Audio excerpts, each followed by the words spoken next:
विद्या के सामने आया मायरा का बड़ा और चौंकाने वाला सच, एक ऐसा रहस्य जिसने पूरे परिवार की नींव हिला कर रख दी है।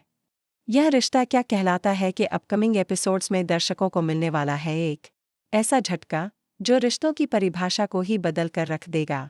विद्या को जैसे ही यह सच्चाई पता चलती है कि मायरा अरमान और अभीरा की बेटी है, उसकी दुनिया पल भर में बिखर जाती है।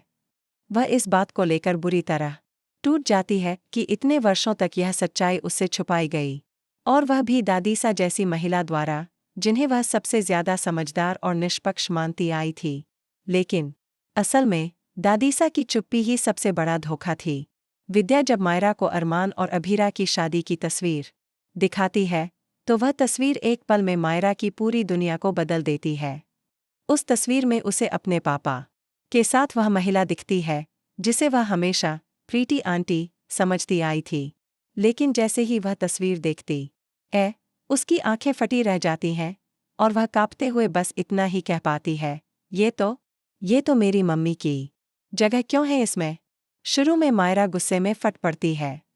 वह चीख कर कहती है कि उसकी मम्मी सिर्फ गीतू है और वह किसी और को मां नहीं मानेगी। यह बात सुनकर अभीरा का दिल चकनाचूर हो जाता है, लेकिन वह मायरा की भावनाओं का सम्मान करते हुए चुप रहती है, जबकि भीतर ही भीतर वह टूट चुकी होती है। लेकिन इसी बीच एक और बड़ा धमाका होता है।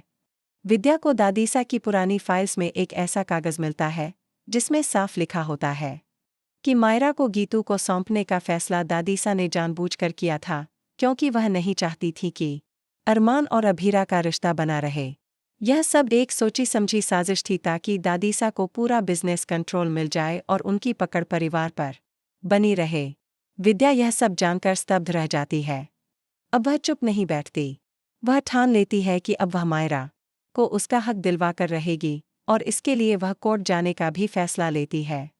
इसी बीच मायरा के मन में भी बदलाव आने लगता है। अभीरा का निस्वार्थ प्यार, उसकी आंखों में ममता और हर पल उसके लिए चिंता, ये सब चीजें मायरा को धीरे धीरे बदलने लगती हैं।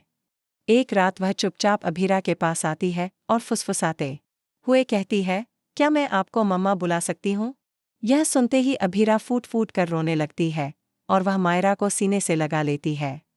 लेकिन तभी एक और बड़ा तूफान आता है।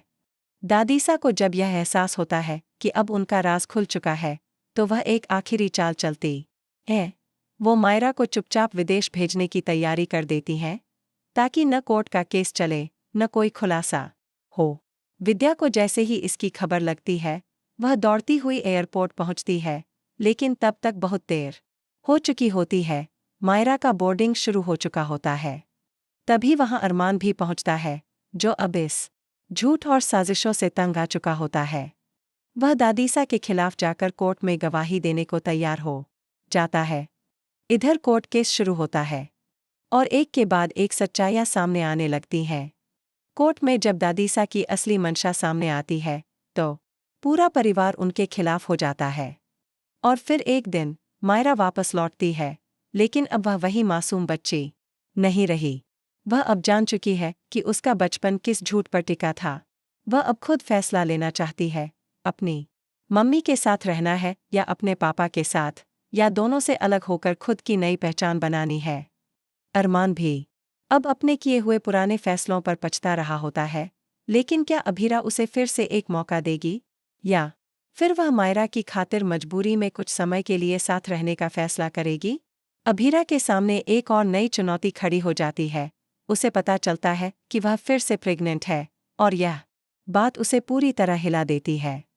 अब वह मायरा को खोना नहीं चाहती, लेकिन क्या वह अरमान से दोबारा शादी करेगी। और इसी दौरान गीतू भी अचानक घर लौट आती है, लेकिन अकेली नहीं, बल्कि एक वकील के साथ, जो कहता है कि मायरा की कस्टडी का एक नया केस फाइल किया गया है, इस बार गीतू के नाम से।